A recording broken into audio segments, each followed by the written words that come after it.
सबको जय मसीह की। परमेश्वर का धन्यवाद करते हैं एक बार फिर से आज के दिन के लिए जो उसने हमें दिया है। और हम एक बार फिर से उस जीवित परमेश्वर के जीवित वचनों के अंदर से कुछ देखेंगे हमारे जीवन के लिए कैसे है हम जीवन को लेते हैं अपने ज़िंदगी के अंदर। और हम देखते हैं तीतुस की पत्री में से मैं पढ़ूंगा आपके लिए। तीतुस की पत्री उसका 3 अध्याय उसका 5 पद है। उस प्रकार लिखा हुआ है यहाँ पर कि तो उसने हमारा उद्धार किया और ये धर्म के कामों के कारण नहीं जो हमने आप किए, पर अपनी दया के अनुसार नए जन्म के स्नान और पवित्र आत्मा के हमें नया बनाना के द्वारा हुआ है। नया जन्म शब्द है, नया जन्म। हमारा उद्धार हुआ, परंतु उद्धार हमारा तब हुआ जब हमें नया जन्म पाया। मसीह घर में जन्म लेने से, कन्फर्मेशन करने से, डेडिकेशन कराने से, बपतिस्मा लेने से हमारा उद्धार नहीं होता प्रियो। वचन पढ़ने से, प्रार्थना करने से हमारा उद्धार नहीं होता जब तक हम नए सिरे से ना जन्मे। नए सिरे का मतलब है कि हमारा नया जन्म होना। पुरानी बातें बीत गई, अब नहीं है। प्रभु यीशु मसीह के दास लिखते हैं कुरिन्थियों की पत्री में 2 कुरिन्थियों 5 अध्याय के 17 पद में लिखा हुआ है कि जो मसीह यीशु में है वो नई सृष्टि है। नई सृष्टि, नया जन्म। जो बीज जमीन में गिराया जाता है वो एक नए तौर से निकल के आता है और फल निकलते हैं उसमें। एक बीज से हजारों फल निकलते हैं। वो एक नई चीज़ है। पुराना चीज़ सड़ गई, पुराना बीज सड़ गया, वो ख़त्म हो गया, उसका नामो निशान मिट गया। वही हमारा जीवन है प्रियो। जब मसीह यीशु में आते हैं, उसको जीवन में उद्धारकर्ता करके ग्रहण करते हैं, तो हमारा पुराना मनुष्यता ख़त्म हो जाता है। एक नए जीवन की चाल हम चलते हैं, एक नया जीवन हमें मिलता है। हम देखते हैं प्रभु यीशु मसीह के पास में एक याजक आया रात के समय में। 3 अध्याय यूहन्ना रचित सुसमाचार का 3 पद में लिखा हुआ है। यूहन्ना रचित सुसमाचार के 3 अध्याय के 3 पद में इस प्रकार से लिखा हुआ है कि जब तक तू नए सिरे से ना जन्मे, जब तक तू नए सिरे से ना जन्मे, परमेश्वर के राज्य को देख नहीं सकता। कितनी बड़ी बात परमेश्वर प्रभु यीशु मसीह उस याजक निकोदेमुस को कह रहे हैं। जब तक तू नए सिरे से ना जन्मे। नए सिरे से जन्म लेना आवश्यक है। हमारा नया सिरे से जन्म कहाँ से होता है? पहला अध्याय हम याकूब की पत्री में से पढ़ेंगे। पहला अध्याय उसका 18 पद इस प्रकार से लिखा हुआ है। याकूब लिखते हैं अपनी पत्री के अंदर, उसका 18 पद मैं आपके सामने पढ़ता हूँ। ये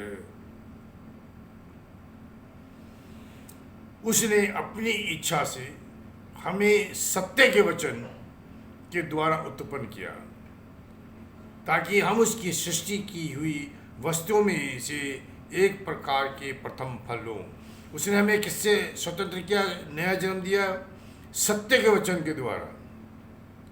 क्या क्या? सत्य के वचन के द्वारा। और ये सत्य कौन है? 14 अध्याय यूहन्ना रचित सुसमाचार के 14 अध्याय के 6 पद में लिखा हुआ है कि मार्ग, सत्य, जीवन मैं ही हूँ। मार्ग, सत्य, जीवन मैं ही हूँ। ये कौन बोल रहे हैं?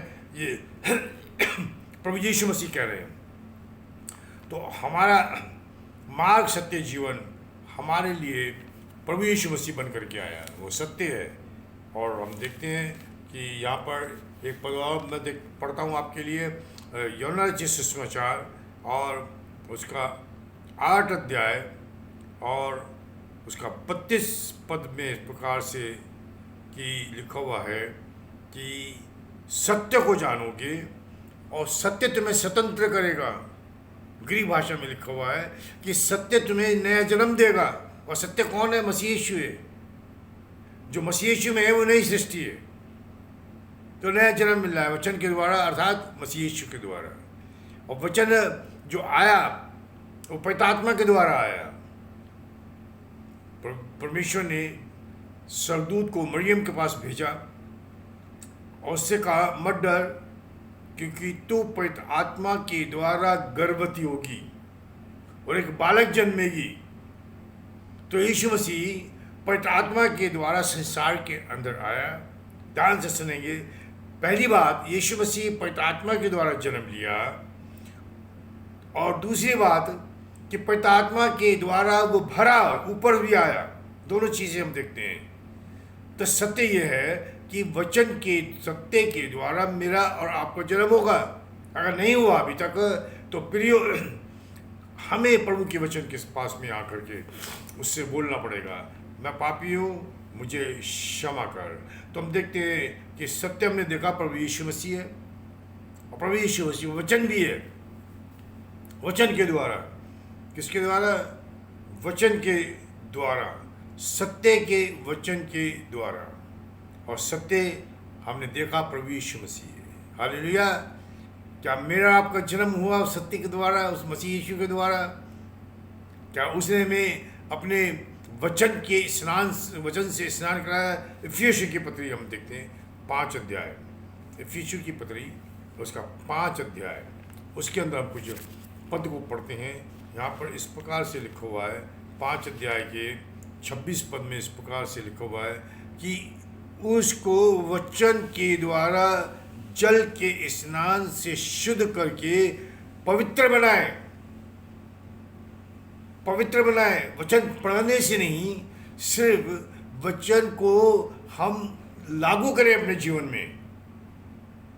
प्रभु यीशु मसीह ने कहा, अगर तुम मुझसे प्रेम करते हो, मेरी आज्ञाओं के अंदर बने रहो। क्या उसकी आज्ञाओं के अंदर बने हुए हैं? क्या हम उसके साथ जीवन को व्यतीत करते हैं? क्या सत्य और आत्मा के द्वारा हमारा जन्म हुआ? क्या पुरानी बातें, पुराना मस्ताव हमारा ख़त्म हुआ कि नहीं हुआ? तो नया जन्म, बिना नए जन्म के हम स्वर्गीय राज्य को देख भी नहीं सकते। प्रवेश करने की तो बात प्रियो बहुत दूर की हो गई, हम देख भी नहीं सकते। और हम देखते फिर यहाँ पर प्रभु यीशु मसीह इस प्रकार से लिखते हैं कि आत्मा के द्वारा, पवित्र आत्मा के द्वारा। 14 अध्याय पढ़ेंगे हम, यूहन्ना रचित सुसमाचार उसका 14 अध्याय उसका 17 पद हम देखते हैं।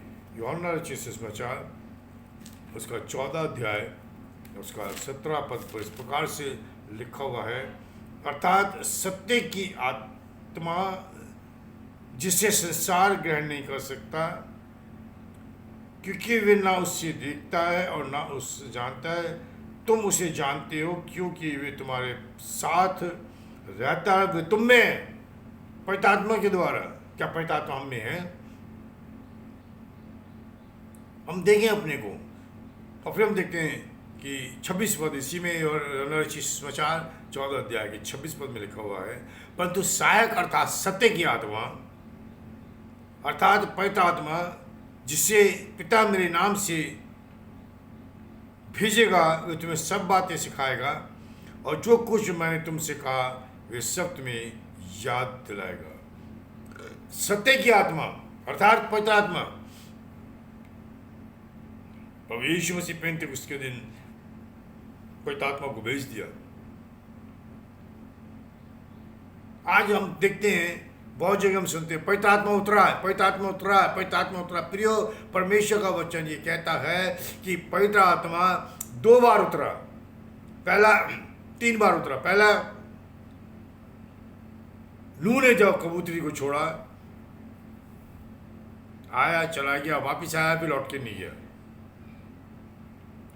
दूसरा, जब प्रभु यीशु मसीह बपतिस्मा लेकर के ऊपर आया तो पवित्र आत्मा आया और लिखा उसके ऊपर ठहर गया। और तीसरा, पेंतेकुस्त के दिन पवित्र आत्मा उतरा, पवित्र आत्मा वापस नहीं गया। यीशु मसीह वापस जब गया तो पवित्र आत्मा साथ चला गया।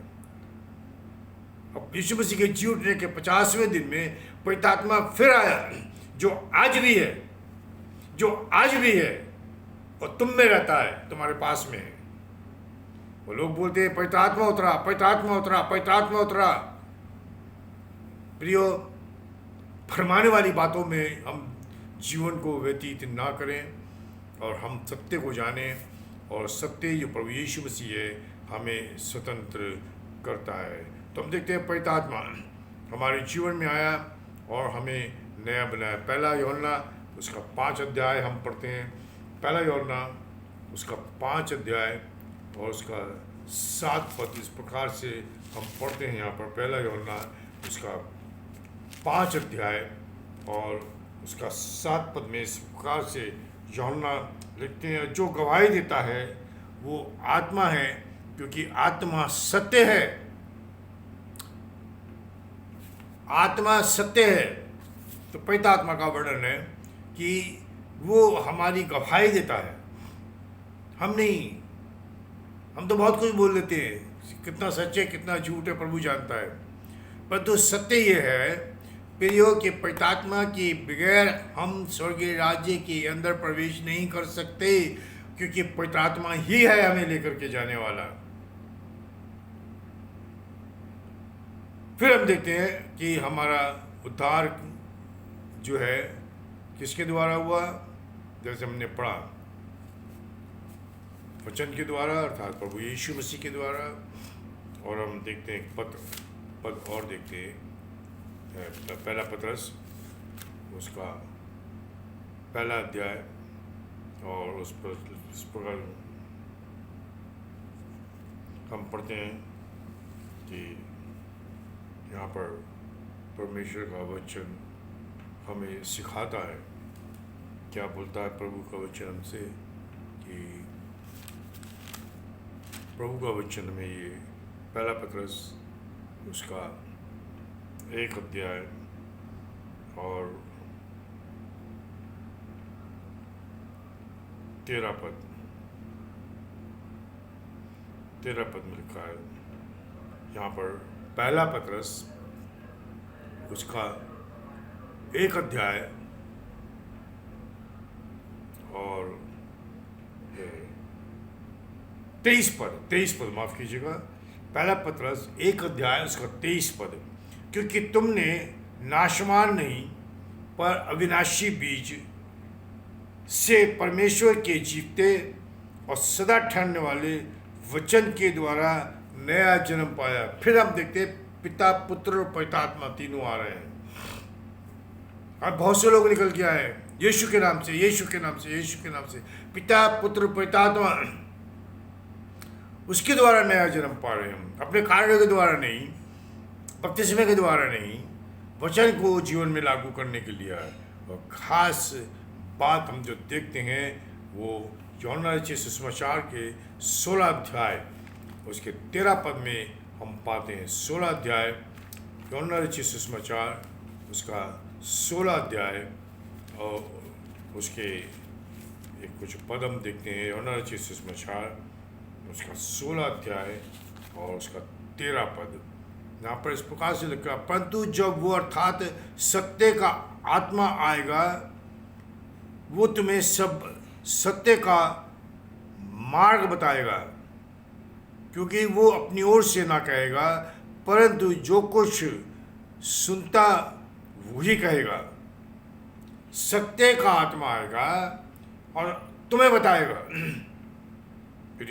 फिर से देखते हैं हम इसको, सत्य का आत्मा आएगा और तुम्हें सब बातें सत्य को मार्ग बताएगा। सत्य का मार्ग जीवन सत्य मार्ग में।